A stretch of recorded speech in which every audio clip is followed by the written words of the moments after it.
আমি আজি যি ঠাইলৈ আহিছোঁ সেই লাওখোৱা পঞ্চায়তৰ এলেকা বা সিফালে বৰগুলি তাৰ আগতে আমাৰ উত্তৰ পশ্চিম মানে পঞ্চায়ত আটাইখিনি জেগা ব্ৰহ্মপুত্ৰৰ নৈ পাৰৰ আৰু মাথাউৰিৰ বাহিৰত আছে, মানে নৈৰ পাৰত আছে। ইয়াত ক'তো মাথাউৰি ক্ষয় ক্ষতি হোৱা নাই। নদীত পানী বাঢ়িছে, এই ঠাইখিনিত এইকেইখন গাঁৱত পানী হৈছে। এইখিনিলৈকে 3খন ৰাজহ গাঁও আছে। এই 3খন ৰাজহ গাঁৱতে হৈছে পানী। আৰু ইয়াত এতিয়া আমি ইতিমধ্যে ৰাইজক যিখিনি সা সাহাৰ্য দিব লাগে ৰিলিফ, সেইখিনি আমি ইতিমধ্যে যোগাৰ কৰিছোঁ। আজি আবেলিৰ পৰা দিব পৰা হ'ব।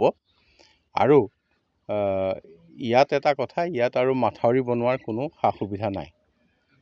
গতিকে এইখিনি লোক পানীৰ লগত সদায় থাকিব লাগিব। গতিকে তেখেতসকলক ইয়াত আমি কি সুবিধা কৰি দিব পাৰোঁ, হাইলেণ্ড বনাই দিব লাগিব বা অন্যান্য সা সুবিধাখিনিহে ইয়াত ঠিক কৰি দিব লাগিব।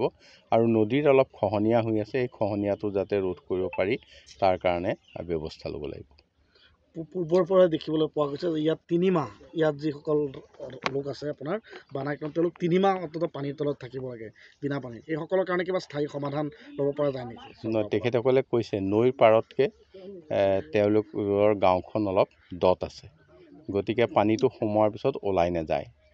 এই ব্যৱস্থাটো পানীটো সোমালে ওলাই যোৱাৰ কি ব্যৱস্থা কৰিব পাৰি, এইটো অৱশ্যে মই ৱাটাৰ ৰিচোৰ্চ ডিপাৰ্টমেণ্টক ক'ম, তেওঁলোকে এটা এছেছ কৰক, চাই পেলাই যাতে পানী উলিয়াই নিব পাৰি তাৰ চিন্তা কৰিব। মানে ইয়াত দেখিবলৈ পোৱা গৈছে যে যি লোক কিন্তু বৰ্তমান মথাউৰিত আশ্ৰয় লৈ আছে। পূৰ্বৰ পৰাই কিছু লোক আছে আৰু বানপানী হ'লেহে কিছু লোক তাত আপোনাৰ মথাউৰিত আশ্ৰয় লয়।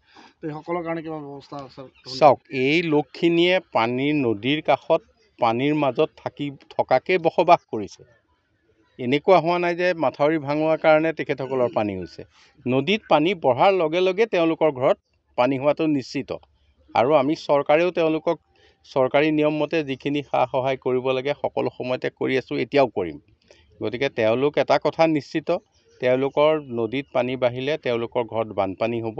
কাৰণ তেওঁলোকৰ যিখিনি থকা জেগা, তেওঁলোক নৈৰ লগতে আছে, মানে মাথাউৰিটোৰ বাহিৰত আছে। গতিকে এইখিনি লোকে সদায় ইয়াতে থাকি কেনেধৰণে তেওঁলোকে ছাৰ্ভাইভ কৰিব পাৰে, হয়তো আমি ইয়াত হাইলেণ্ড কৰি দিম, অন্য যিখিনি ব্যৱস্থা আছে সেইখিনি কৰি দিম। গতিকে তেখেতসকলে নিশ্চয় ভাবিব লাগিব যে এতিয়া মই লগ পালোঁ মানুহ, তেওঁলোকে কৈছে আমাৰ ঘৰত পানী উঠা নাই। কিয়? যে আমাৰ সদায় পানী হয় কাৰণে আমি ঘৰৰ ভেটিটো বনাওঁতেই ওখকৈ বনাইছোঁ। গতিকে তেনেধৰণে ইয়াত বাস কৰিবলৈকে আমি ঠিক কৰিব লাগিব। ছাৰ, আৰু দেখিবলৈ পোৱা গৈছে যে আপুনি এটা ঘৰত সোমাইছে যে কেৰেলাত যুৱক এজনৰ মৃত্যু হৈছে, হয়, বহিৰাজ্যত গৈ। গতিকে আপুনি তাৰ ঘৰত গৈছিলে ছাৰ? হয়, মই তেখেতসকলৰ পৰিয়ালকো লগ পালোঁ। তেখেতসকলৰ পৰিয়ালৰ লগত আমাৰ থানাৰ OC-ক আমি যোগাযোগ কৰাই দিছোঁ, যাতে তাত পুলিচৰ লগত যোগাযোগ কৰি তেওঁৰ শৱদেহ বা সৎকাৰ কৰাকে ধৰি বাকী সকলোখিনি ব্যৱস্থা ঘৰৰ সন্মতিক্ৰমে কৰি দিবলৈ আমি ঠিক কৰি আহিছোঁ।